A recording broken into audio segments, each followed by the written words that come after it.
La ilaha illallah Muhammadur Rasulullah. Hazrat Muslim Maud Anhu explained in Irfan-e-Ilahi that a very effective way of purifying ourselves is correctly doing self-analysis. And he broke it down into different parts to make it easy for us. The first type of self-analysis that we do is before we do an action. We want to analyze it first. And the question that we should ask ourselves is that why am I going to do this action? What is my reason? A lot of times it seems straightforward. We're doing it for good reasons. We want to do it to serve humanity. We have some noble objective in mind. But if we dig a little bit deeper, we might find it to be more complicated. For example, we're doing somebody a favor. We might think that we're doing it just out of the goodness of our hearts to serve humanity, something like that. But if we dig deeper, sometimes we might find that there's an ulterior motive. We want this person to owe us a favor later on. We might even end up taunting them if they insulted us. If our intentions were not pure, purely for the sake of just serving and just doing goodness, then those things come up. So when we ask ourselves this question, a lot of times it'll stop us from doing something wrong, and it'll help us to correct our intentions. Then another question we should ask before we do something is, who am I doing this for? Am I doing it for the sake of Allah Almighty, or am I doing it for the sake of someone else?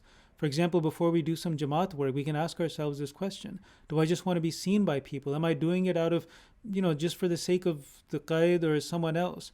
Or is my intention consciously right now to do it to earn the pleasure of Allah Almighty?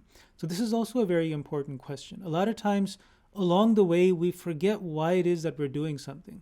For example, somebody who goes into teaching, they want to be a teacher because they have a passion to teach. They want to help people learn. But after 10, 20 years in the field, maybe they just got burned out. Whatever the reason is, they made it into a habit. They just come in to get their paycheck and they're just doing the bare minimum. So that's an example of how someone in the beginning could know why they're doing something, but after a while they forget. That sometimes happens in Jamaat work as well. When someone starts doing Jamaat work, they have a passion, a spiritual motivation. They want to do it to earn the pleasure of Allah Almighty. But then after years, the Jamaat just becomes kind of a social structure for them. They're doing work for ulterior reasons, just for status within an organization, within a pecking order, whatever it is. So when we do Jamaat work, there too also it's important to do this muhasibah, to ask ourselves that who am I doing this for? That's a very important question, because when we're able to ask ourselves that question and dig in and dig deep, then we'll be able to correct an intention if it's in the wrong place. Now, the next step or the next stage or category of muhasibah, of self-analysis, is the middle analysis, where we ask ourselves as we're doing an action that how am I going about doing this action? Because sometimes we can do it for the right reasons, we can do it for the sake of Allah Almighty, but then the way we go about it is wrong. It involves breaking certain commandments of Allah Almighty.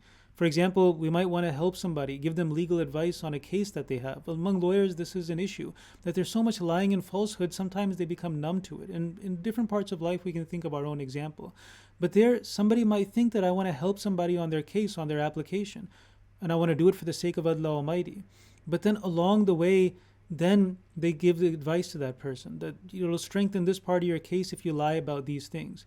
So that's an example of how along the way we might do things that are in a wrong way, breaking the commandments of Allah Almighty. So that muhasabah, that middle muhasabah is important, that we do things the correct way. Then the last muhasabah is also important. That's when we ask ourselves that what effect did this have on my heart? For example, somebody observes prayer, salat, and they're really into it. They were really able to pour their heart out to, humble themselves before Allah Almighty. They cry. And then afterwards, they should ask themselves that what effect did it have on me? Did it make me more humble? Or did it maybe make me more arrogant? Did it make me, am I thinking now that, wow, that was a prayer that was amazing? I wonder if anybody else has ever felt anything that intense. Maybe I'm special. So if a person starts going towards arrogance, then that good action ends up actually destroying him because it leads to arrogance. And there's stories in the Holy Quran and Ahadith of people who were righteous, but then those righteous actions led them towards arrogance, that muhasabah ukhra, that they did it for the right reasons. They did it for the sake of Allah Almighty. They did it in the right way, but then they didn't do that muhasabah ukhra, that last self-analysis. And they didn't catch themselves there and realize that these good actions are not increasing me in humility and gratitude, but they're actually increasing me in arrogance. So all three of these points of muhasabah have to be done on the actions that we want to analyze, when we want to really get a self-analysis of where we stand. I have to do this self-analysis as well. When I'm making this video, I have to ask myself that why am I doing it? Who am I doing this for? And then afterwards, I should also ask myself that what effect did it have on me? Did it have a negative effect? Do I think that I made a great video? Do I think I explained things really well? Or did it increase me in humility? Am I grateful that these are some points that Hazrat Muslim Maud Riziyallahu anhu made and I was able to convey it to an English audience? Those are all things that are decisions that I will make, my nafs will make.